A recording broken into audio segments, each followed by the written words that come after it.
Magandang araw sa atin lahat mga kababayan, saan man panig kayo ng daigdig naroon. Dito na naman tayo sa another episode ng ating vlogs, Badong Aratilis po. Pag-uusapan natin ngayon, naku napakarami po nangyari ngayon 'no. Baka hindi na po natin maisa-isa kung ano na lang po yung nauna, continuation na lang. Hearing sa Congress, eto po nakakagulat 'no, hearing sa Congress lalo lang pong nagpasikat 'no, taliwas po. Kaya po niyan gusto nilang idiin sa EJK si Tatay Digong, taliwas po yung nagaganap 'no. Dun po sa comment section grabe po, ang papuri kay Tatay Digong hindi po ano, "Ha? Grabe naman yan si Digong, bakit nagpapatay ng mga" 'di ba mga gano'n 'no, bakit? Dapat gano'n yung reaction, eh. Sa masamang presidente gano'n, eh, pero alam niyo po, lalo pong hinangaan ng mga tao si Tatay Digong kahit hindi pa po proven yung sinasabi nung mga nagtestigo na supposedly, laban kay Tatay Digong pero grabe po yung reaction ng mga Pilipino. Biglang pong sabihin sabik na tayo dun sa pamumuno ni Tatay Digong na alam kung paano magpataw ng hustisya, 'di ba? Ah, nasasaksihan nila, bakit hindi nagiging popular 'to? Bakit walang outrage laban sa mga Duterte, ang dami na naming paninira laban sa Duterte. Hindi po. Lalo lang niyo pong lalo lang pong bumibilib ngayong natutuklasan po ng mga tao. Hindi ko sinasabing totoo 'yan, kasi parang hearsay pa rin, eh, pero yung legend po ni Tatay Digong, ay, lalong lumalaki dahil po sa ginagawa ninyo. Pam de la, good evening. Thank you very much sa $2 'no. Yung ibinibintang ninyo na akala niyo makakapagpabagsak sa mga Duterte, lalo pong lumalaki yung legend, ha. Yung pagiging alamat po ni Tatay Digong lalo pong ano, bumibilib kaming mga Pilipino. Papaliwanag natin 'yan mamaya, hindi kasi naunawaan ng mga Congress, eh. Hindi niyo naunawaan yung binibira niyo, eto matagal ko ng sinasabi, yung binabanatan ninyo kay Tatay Digong, diyan po kami tuwang-tuwa. Yung war on drugs na isinusumpa ninyo si Tatay Digong na pinalalabas niyong kriminal, diyan siya umani ng matinding ano 'no, suporta sa mga tao. Okay, pag-usapan din natin, eto po sumawsaw na naman po si Larry Gadon 'no, kulang daw po sa maturity, statesman, is at saka sa statesmanship itong si Sara Duterte sa mga pagsagot-sagot niya sa, ayan pa, isa pa 'no, hindi po namin kinakailangan nung maturity. Yung sinasabi niyong anong maturity statementship yung ginagawa ni BBM. Mas gusto namin yung direct to the point na mga pagsagot ni Sara Duterte. Walang paligoy-ligoy na ang napapahiya po ang katotohanan, majority na nakanood alam nila na ang napahiya si Ontiveros, hindi hindi po kabaliktaran. "Uy, si Astrid nadalaw tayo uli." Okey, punta na po tayo rito sa ating, marami pang iba 'no. Ano pa ba? Si Harry Roque, kinontempt dahil sa pagsisinungaling. Dumating na po, nahuli na po uy, thank you very much muna kay Gracie, na nagbigay sa'tin ng, $279. Yung si kapatid po ni Alice Go at tsaka 'to pong si Cassandra Ong ay nahuli. Hindi ko po alam kung ano po kaso nun. Ang alam ko may kaso yung Alice Go, eh. Puwede palang hulihin 'no, 'pag kapatid ka. Ang tanong, 'yan po bang, pagkahuli na 'yan sa kapatid, mawawala na po yung heads will roll? Naghihintay pa rin po kami na heads will roll. Kasi Mr. President, hindi po naaalis na natakasan tayo ni Alice Go, 'no? Kaya po yung hinihintay po namin, yung heads will roll, hindi po yung kung ano pa man, 'no? Baka akala niyo, "Uy, masaya na dahil, nakahuli ng dalawa, eh, isa lang naman yung nakatakas." Hindi po gano'n yun. Si Alice Go po yung hina-hunting niyo, hindi po yung kapatid at hindi po yung kung sino. Okey, yan po ang mga pag-uusapan natin, pero bago yan, kung bago ka pa lang dito sa ating channel, mag-subscribe ka na dahil ito lang ang tanging channel na may kinikilingan. Pati pala utang, yung utang ni Tatay Digong na gusto pa rin nilang yung inutang po ni Tatay Digong gusto nilang imbestigahan ngayon, medyo lilinawin po rin natin yan. Ang dami po talaga. Okay, yan po mga pag-uusapan natin, pero bago yan, pindot na, okay. Alam niyo po, naunahan na po sila ni BP Sara. Lahat po ng makikita ngayon ng mga tao, nakatatak na po sa utak ng mga Pilipino ngayon. Ito pong mga tinuring o mga sinabi po. Thank you very much. Pangkape sa gabi, buds. Thank you very much kay OFW Hero sa $499 na pangkape. Okay. Sabi po ni BP Sara, ano ba ang gusto nilang gawin? Gusto nilang pabagsakin ang pamilyang Duterte sa politika. They want to project na the family as corrupt, as criminals, as walang kwentang mga tao, kundi para sa pansarili lang nila.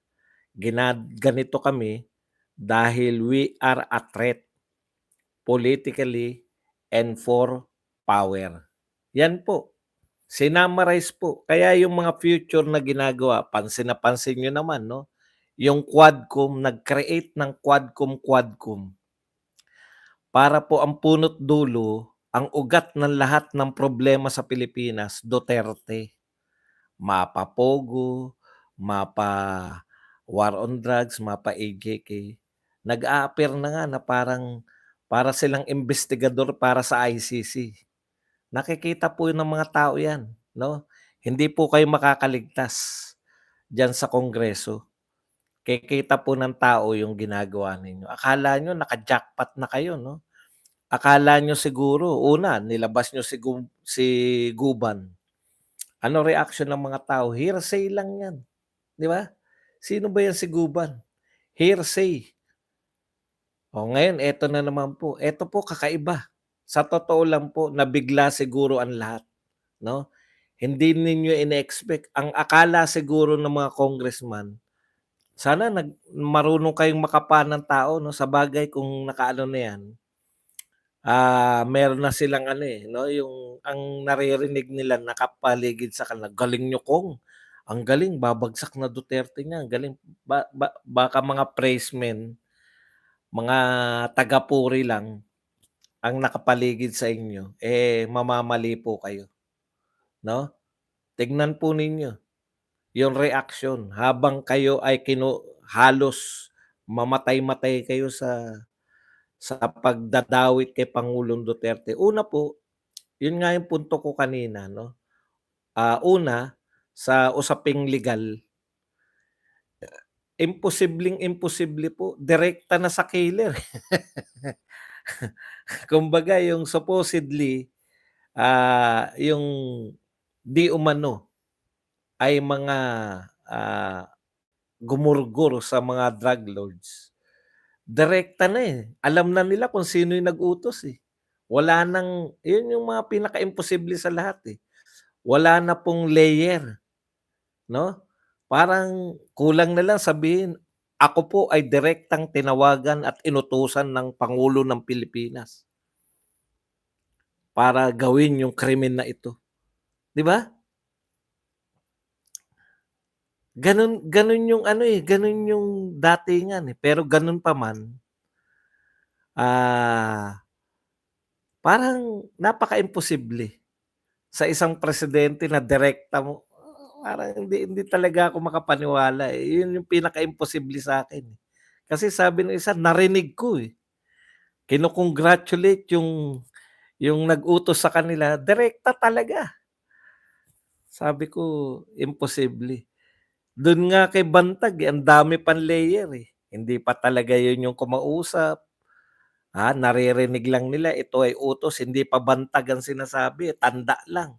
Tapos kinongklud lang nila si Bantag yun kasi merong, yan talaga may nagpapatunay naman na yan talaga ang alias niya ni ano, ni Bantag, tanda. Yan talaga ang mga gano'n 'no.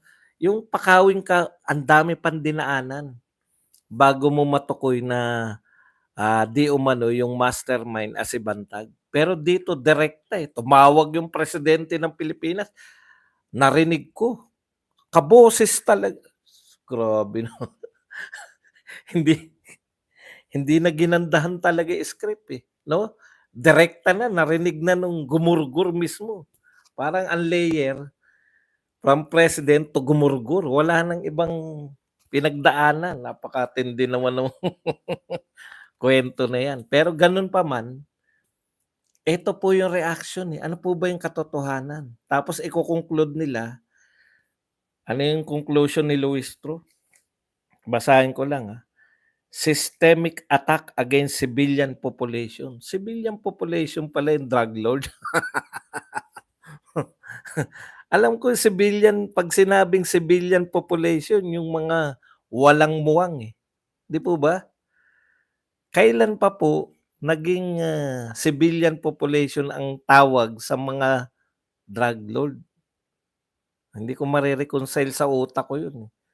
'Pag may napatay palang mga drug lord o mga illegal na droga ng mga otoridad, ay sasabihin civilian population? 'Pag may legit pala na mga, operasyon yung mga kapulisan at may napatay na mga kaya pala ang order ngayon bloodless. Kasi ang definition pala nila kasama pala yung mga kriminal sa, civilian population. Oh, 'di ba? Oh, pero eto po yung reaction ng mga tao. Akala niyo nasisira niyo yung mga Duterte sa ginagawa ninyo, eto po yung aktuwal. Mismo po 'to, kinunan po 'to dun sa habang kayo ay habang may mga sinasalang kayong testigo. Basa lang po tayo, 'wag natin sabihin ng mga pangalan. Naalala ko tuloy ang bata na sinaksak ng 22 times. Thank you very much kay Amik. Grabe, nilalakasan pa para marinig ni Guban. Hindi si Guban, yung bagong testigo ngayon, Amik. Si President yun at tuwang-tuwa siya sa ginawang dinuguan. Tang-inumin niyo baka sakaling tumalino kayo. Hindi si Guban yun, iba si Guban. Ito yung bagong testigo. Okay, ito po ang sinabi ng mga nagko-comment habang kayo po ay dinidiin niyo si Tatay Digong. Naalala ko tuloy ang bata na sinaksak ng 22 times. Kung totoo na gumamit ang suspect ng drugs, hindi ako manghihinayang, 'di ba? Walang halong politika. That's good news. Drug lord is dead. Thank you PRRD for the job well done. Tignan niyo, akala niyo na ano niyo yung mga tao, ito pa, that's great news. We should commend Duterte's administration. Thank you PRRD, the Filipinos love you. Oh, dapat daw parangalan pa si Pangulong Duterte kung totoo yun na may nagurgur na tatlong drug lord. Hindi po negative ang reaction kay PRRD nung ginagawa ninyo. Oh, ito pa sabi ng isa, the best president. Ito po mga tao 'to, kahit ako, 'no? Between drug lord and President Duterte, nakatay yung drug lord, magagalit ba ako?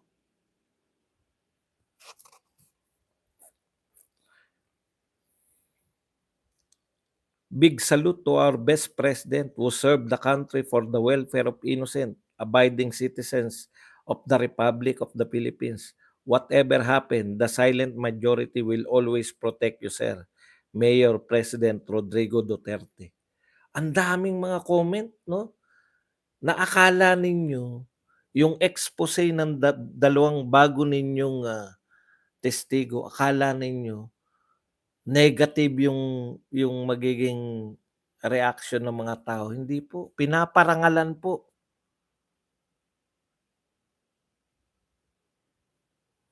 Former administration truly lessened proliferation of drug distribution, selling, and users because every Filipino aware that the government is true in destroying them, including those politicians, businessmen, elite groups, socialites, and common tao. Tignan nyo ha, ngayon ano po nagiging labas? Na yung Congress po ang nagpo-protect. Sino po yung gusto niyong ipagtanggol? Hindi na po yung mga tuloy lang muna natin. Filipinos in general welcome the moves of President Duterte's curbing the proliferation of drug menace in the country. The only thing what the people can say is that former President foul-mouthed, but the essence of what he said is truth to the fact, and those who never liked were the ones personally targeted. That is why Duterte until now is incomparable to the present administration because the majority of Filipinos expect too much from the new leaders. Ito po iba-ibang mga tao 'to, 'no? Iba-ibang reaksyon. Makikita niyo naman, iba-iba yung porma nila ng pagsasalita. Pero ang katangi-tangi dito, binuksan ninyo, inaakusahan niyo si Tatay Digong ang may direktang eto ang akusasyon, di umano si Tatay Digong may direkta, siya yung mastermind ng pagkagurgur ng 3 drug lord. Ang ine-expect po siguro ninyong reaksyon ng mga tao, "Ha? Grabe naman pangulo 'yan, ano ba 'yan? Bakit?" Hindi po, eh. Pinasalamatan, natuwa, ganyan po ang pakiramdam na namin noon pa. Kaya takang-taka ako sa inyo, bakit yung war on drugs kaya hindi kayo sumisikat lahat. Alam niyo kung bakit? Yung war on drugs ang isa po sa mga hinangaan namin kay Tatay Digong. Wala pong ibang nakagawa niyan. Kaya mako-consider namin na best president si Tatay Digong dahil wala pang nauna sa kanya na ganyan kalawak. Ngayon, pati yung mga litanya ng mga detractors ni Tatay Digong, yung war on drugs naman. Ang mga napatay lang niyan yung mga nakatsinelas, yung mga mahihirap, anti-poor yan. Anti-poor daw po yung war on drugs. Bakit ano katwiran nila? Dahil ang mga namamatay daw po sa war on drugs ni Duterte ay panay mahihirap lang. Wala raw namatay na wala raw drug lord na napatay, eh. Ngayon natutuklasan natin, 'no? Ayan, isang isang operasyon. Hindi ko po sinasabing totoo yung sinasabi nitong mga 'to, pero definitely that is welcoming. Hindi po, nung nabalitaan niya ng mga tao ang reaksyon ay, "Ay grabe naman si Duterte pala." Hindi po. "Ay ang galing talaga ni Duterte. Nakakulong na, napagurgur pa." Kasi alam natin lahat na kahit nakakulong sila, 'no, tuloy-tuloy yung kanilang operasyon. Thank you very much kay Amik TV45. Mali ang galaw nila. Dapat mga pamilya na inosenteng nadamay tapos lagyan nila ng sibuyas ang mata para walang tigil sa iyak. 'Di ba? Hindi pala inosente ang tinarget, kundi mga drug lord. Sino po ang hindi matutuwa kung totoo yung sinasabi?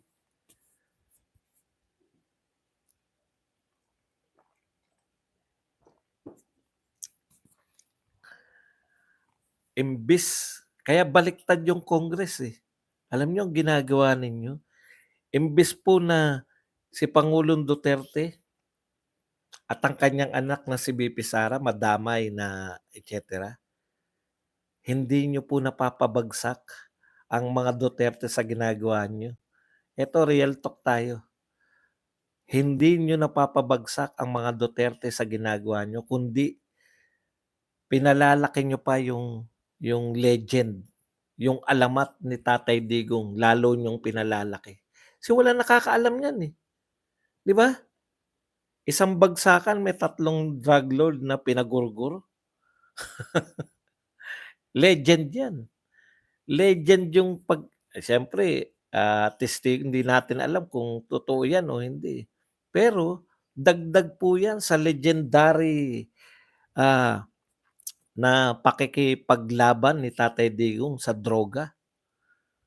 O kaya yung mga tao, kaya pala ang konklusyon tuloy ng mga tao, kaya pala talagang yung tumahimik sa aming mga lugar noon, gano'n pala, 'di ba? Greatest president talaga 'to si Tatay Digong. Baliktad po epekto sa totoo lang. Ta's magtataka kayo kung bakit ang refleksyon po niyan 'no, lahat ng ginagawa niyong paninira, ang refleksyon po niyan kay Martin, yung pinaka-boss niyo. Hindi nga umaangat yung survey, ay umangat pala kung istrikto pala kayo 'no, dati 0.5 naging 0.8. Kahit na hindi ba kayo magtaka-taka? At least si Leni Robredo hindi po ganyan kinamumuhian, 'no?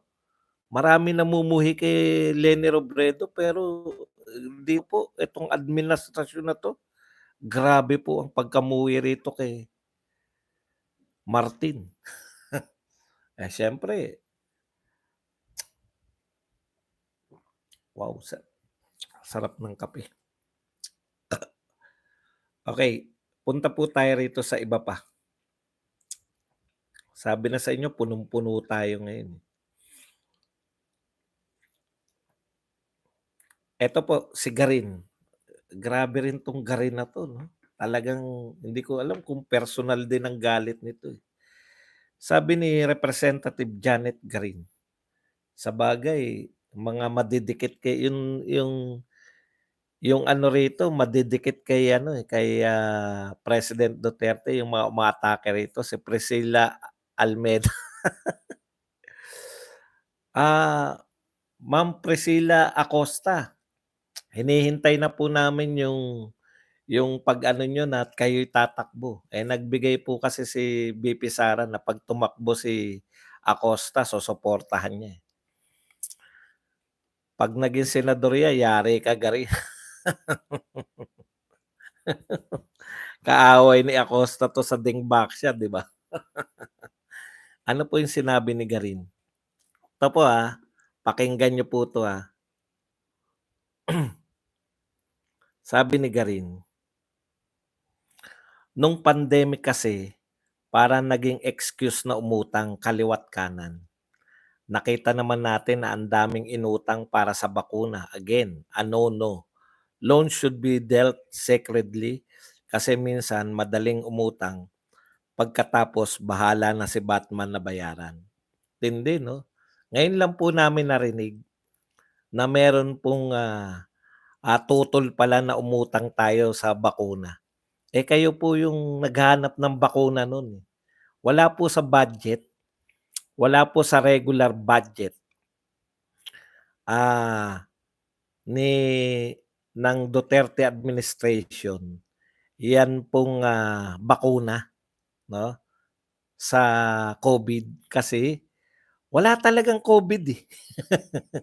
Kayo po yung nag-a-appropriate ng ano, kayo po yung nag-a-appropriate ng budget, 'di ba? Okey. Nagkaroon ng COVID, wala pong pagkukunan nun, natural mangutang. Hindi mo naman sinasabi na ano, tindi 'no, napakatindi ng sinabi nito.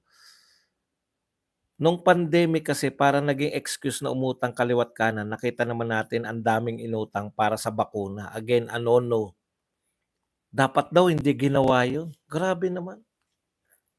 Mamaya, sisitahin natin 'to, Ang tanong ko sa inyo, justified ba mangutang nung panahon ng pandemya?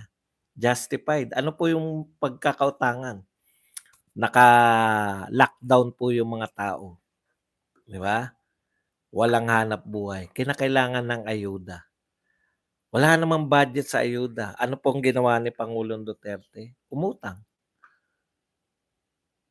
Kayo po ba 'pag may sakit yung anak niyo, "Anak, magtiis ka muna diyan kasi wala tayong pampa-ospital mo, eh." Ang isang ama po 'pag may sakit po yung anak, para maunawaan po natin na mali yung konsepto nito ni Garin. Ang isang anak po ng mahirap, 'pag may sakit yung anak, "Anak, pupunasan na lang kita, magtiis tayo kasi ayokong mangutang, eh. Ay hindi kita dadalhin sa ospital dahil wala akong pang-utang." Hindi po. Ang isang ama po susugod yan sa ospital, tsaka tsaka maghahanap ng mauutangan. Yun po ang ginawa ni Tatay Digong, 'no, sa usapin ng utang. Emergency, ang COVID po, sa buong pinaka-justified po na pangungutang. Iyon pong, COVID situation. Kasi bakuna at tsaka pang-ayuda. Justified po ba yun? Justified yun. Para kang may anak sinugod mo sa emergency room, 'no, dahil may sakit. Tapos hahanap ka ng mautangan. Ang masamang ama, pasensya na kayo mga kababayan, wala sa budget yang bakuna. Pasensya na kayo mga kababayan, lockdown lang pero wala kayong ayuda. Kasi wala sa budget yan, eh. Eh, ayaw ko naman mangutang. Yun ang walang kuwentang tao, 'no? Gagawa ka ng paraan. Yes, very very good. Ang galing talaga ni Astrid. Tuloy natin yung sinasabi ni Garin. Ang dami nating problemang kinakaharap, pero ang pinakamalaking harang sa paggalaw at pag-unlad ay yung sangkatutak na utang na hindi naman natin alam kung tayo ay nagbenepisyo. Pero pilit na pilit at wala tayong magagawa kundi binabayaran ng ating bayan, ng ating mga kababayan. Okay. Eto po bagong anggulo na naman 'no, kasi yung war on drugs hindi na po umuobra 'no, yung war on drugs imbes po na masira si Tatay Digong lalo pong humahanga yung ICC, nagmamakaawa na po sila na pumasok na ICC pero wala pa rin. At yung iba pa pong problema na Pogo, nakita nakita po natin na yung Pogo, na hindi dating problema nung panahon ni Duterte dahil karamihan ay legal at, nagkakaroon pa tayo ng taxes. Ngayon po nung panahon na ni Marcos, ngayon po naging illegal ang karamihan, 40 lang po yung legal, tat 300 plus ba o 3,000 plus ang illegal? 300 plus ang illegal? Dun tayo namomroblema ngayon, pero sinisisi natin yung wala tayong problema noon, 'di ba? Wala tayong problema nun, pero ngayon ngayon tayo may problema dahil hindi kayang kontrolin yung POGO ngayon, sinisisi natin yung administrasyon na wala tayong naging problema noon, 'di po ba? Okey, yan po yun, eh, yan yung problema sa'tin. Ngayon eto ang tanong natin, justified po bang mangutang tayo nung panahon ni Duterte? Justified po. Kasi may COVID, eh, kinakailangan mong magbigay ng ayuda, kinakailangan mong bumili ng bakuna. Wala ka namang pera, eh. Ngayon eto ang tanong, ngayon po, the rate ng pangungutang ni Marcos, mas malaki pa po magiging utang natin kaysa sa panahon ni Pangulong Duterte. Bakit? Eh, yung rate po ng pangungutang niya, eh. Ang tanong, justified ba yung pangungutang? Saan ba ginagamit yung pangungutang? Tignan po ninyo kung saan ginagamit. 500 billion sa ayuda. Ha? Badong namimigay ng ayuda ngayon? Opo. Yung budget ngayon 600 billion na sa 2025. Yung 600 billion doble na po yan ng ayuda ni Duterte sa 2 taon ng pandemya, 'no? Yung 2 taon ng pandemya, doble na po yan. Budget na pang-ayuda ni Duterte pambili ng bakuna, doble na po ng 1 taon. Kasi 305 billion lang po, eh, yung budget natin ng Bayanihan 1 and 2. 305 billion lang. Ulitin ko po, sa 2 taon at 2 batas ng pamimigay ng ayuda pagbili ng mga bakuna, Bayanihan 1 and 2, 2 taon po 'yan o 2 batas. Ang budget po niyan 305 billion pesos only. Ngayon po, ang pandemya po, wala pong pandemya ngayon, pero wala pong binibiling bakuna para sa pandemya, COVID-19 vaccine, wala pong PPEs.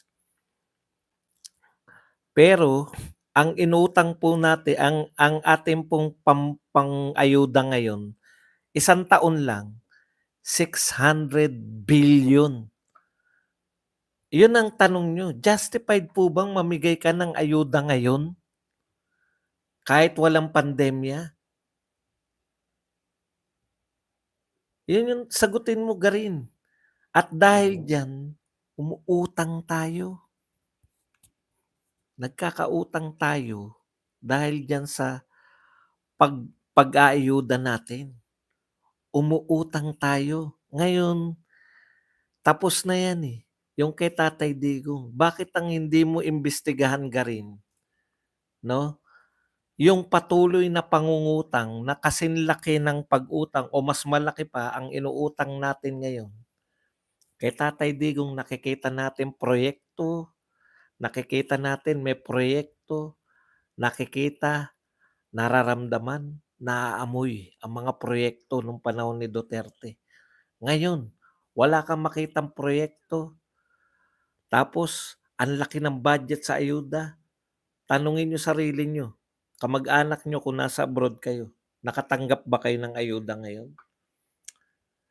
Yung nakatanggap ba kay Duterte ng 2 ayuda sa halagang 305 billion, nakadalawang ayuda at nakatanggap ng bakuna? Ngayon ba may binakunahan kayo? Inayudahan na ba kayo ngayon? Eh bakit doble yung budget ngayon sa ayuda?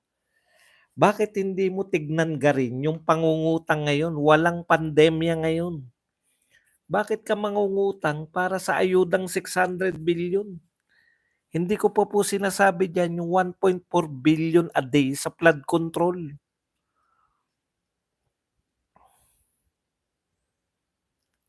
Bakit Duterte? O nga pala, ibalik lang natin, no? Bakit Duterte? Ito po ang sagot diyan, eh, no? Ano ba ang gusto nilang gawin? Gusto nilang pabagsakin ang pamilyang Duterte sa politika. Yan lang po ang paliwanag niyan, no? Patuloy na nangungutang ngayon. Justified yung pangungutang nung may pandemya. Pero kung walang proyekto kang nakikita, wala kang big ticket projects na nakikita, wala, sabi ni VP Sara, hindi na tuloy yung continuity. Walang budget sa big ticket ni Pangulong Duterte. Mag-isip po tayo, mga kapatid. Iimbestigahan na naman sa pangungutang si Duterte. Eh ngayon nangungutang ngayon. Ngayon pwede niyong mapigilan. Ngayon.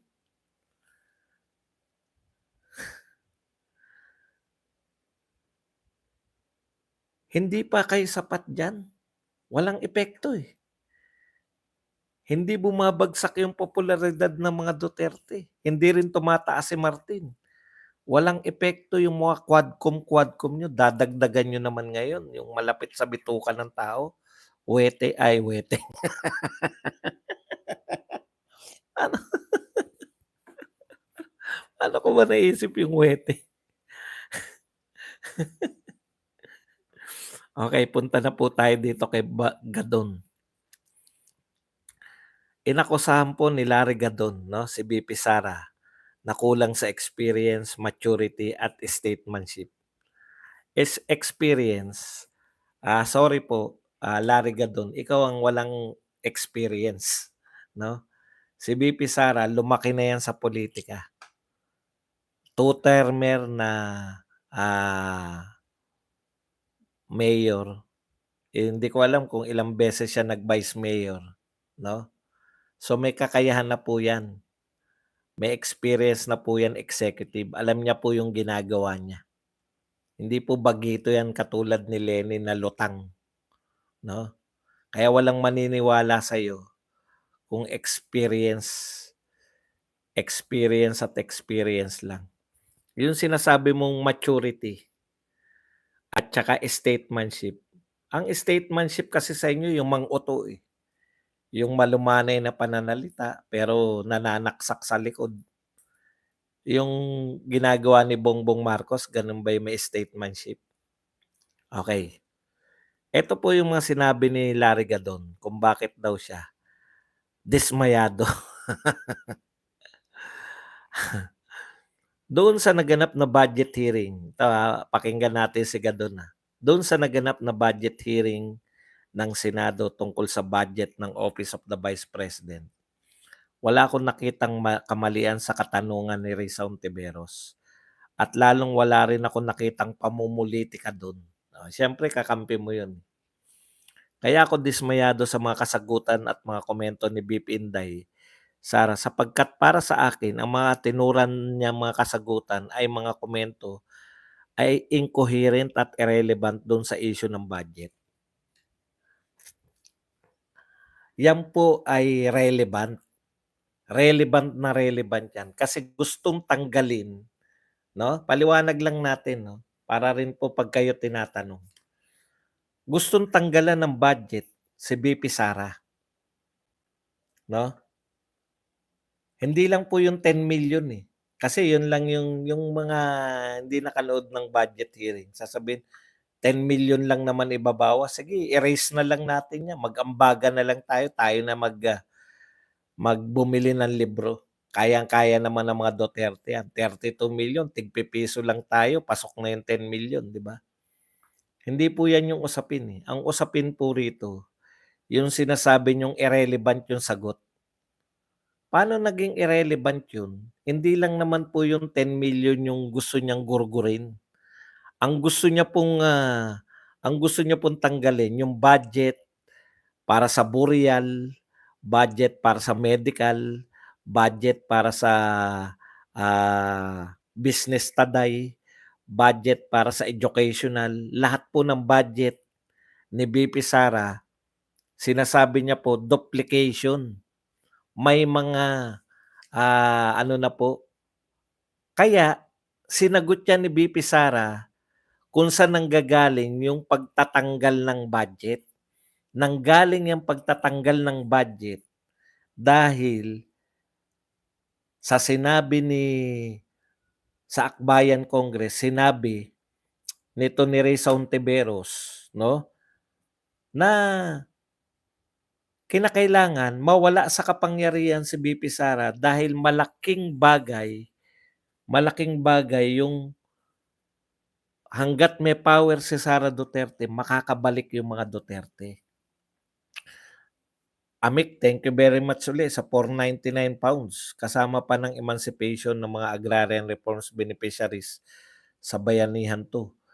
Kasi pinasalamatan ni Imee manggagamit si Tatay D at bayanihan 'to during CLOA awarding. O tignan niyo, ang dami pong kasama dun sa 305 billion na 'yan. Kaya yung sinasabi niyong irrelevant yung pagkukuwento ni VP Sara, relevant po yun. May purpose. Hindi po budget lang yung purpose. Ang purpose ni Risa Hontiveros, mawalan ng budget para sa ganun mawalan ng kapangyarihan si Sara Duterte.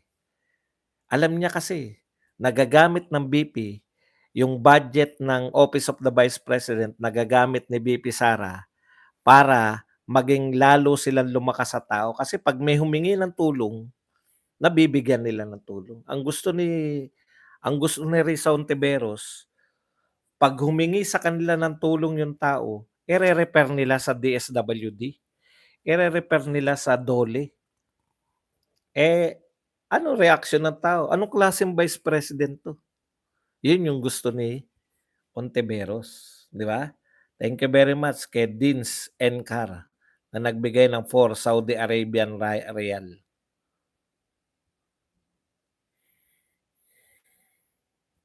O anong sinasabi mo hindi relevant? Okey, sabi pa ni Gadon daw, siya po ay duda na may kakayahan si Sara Duterte na siya yung papalit kay Marcos Jr. Wala kaming pakialam sa'yo. Kahit ba sabihin mo na hindi siya karapat-dapat, eh. Kaya sabi niya hindi raw nararapat na maging presidente sa 2028 si Sara Duterte. Tignan mo, naiugnay mo kaagad na 2028. Bahagi ka nung takot takot kay VP Sara, eh. Okey, kung siya daw ang tatanungin, hindi raw nararapat maging presidente si Sara Duterte. Bago ka mag-asta na may papel ka sa buhay, meron kang bilang, ipanalo mo muna sarili mo. Eto ang pinakamalupit na gusto nating, butatain 'no, yung ginawa ng Senado sa budget hearing, yung katanungan, yung mga tinanong ni Senator Risa Hontiveros, yun ay mga normal at mga usual na katanungan, okey. Mali po yan. Wala po akong natandaan na isinalang na Vice President kino-question yung mga detalye, 'no, wala po. Eto nga pinagmalaki pa ng isa, eh. Tingnan natin, basahin ko lang 'tong pagmamalaki. Sabi nung isang eengot-engot na nagmalaki, "O 'di ba nung panahon ni former Vice President Leni Robredo ang bilis ma-approve ng budget, malinis kasi ang pamamalakad. Anyari sa'yo Madam Sara Duterte, alam kasi na kukurakutin, 10 million libro pa more." O 'di ba? Ang ibig sabihin, tuwang-tuwa sila kasi kay VP Leni approve agad. Bakit daw kay VP Sara may question? Sino ba nagko-question lang? Lahat nga gustong i-approve na agad, eh. Si Risa Hontiveros lang. Alam mo kung bakit approve kaagad sa lahat ng Vice President, sa lahat po ng Vice President. Kaya hindi totoo yung sinasabi ni Gadon na normal lang na tinatanong. Wala pong tinanong na Vice President, ngayon lang po. Ang tawag po diyan kortesiya, courtesy. Hindi po normal na gusto mong tanggalan ng budget yung Vice President, hindi po normal 'yan. Sa panahon lang po ni BBM tinatanggalan ng budget. Opo, narinig niyo po tama. Sa panahon lang po ni BBM tinatanggalan ng budget, tinatapyasan ng budget ang Office of the Vice President. Kasi, ano sabi ni VP Sara? Tingin nitong mga BBM admin, threat sila.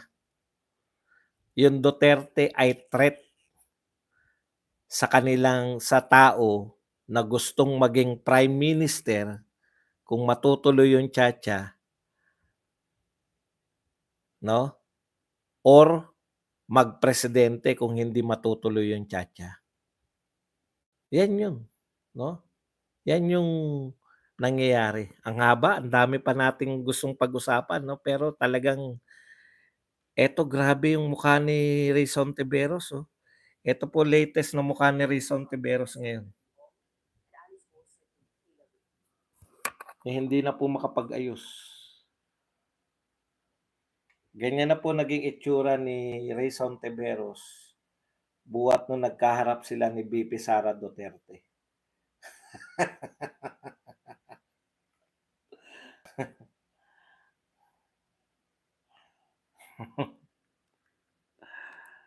Oh, ayon daw kay Gadong, Larry, okey, mawawalan tayo ng oras pagka tinuloy-tuloy po natin. Yung iba po, lola na 'no, isang ano isang ano lang po 'yan, isang pagharap lang po, grabe pinroblema niya ng husto.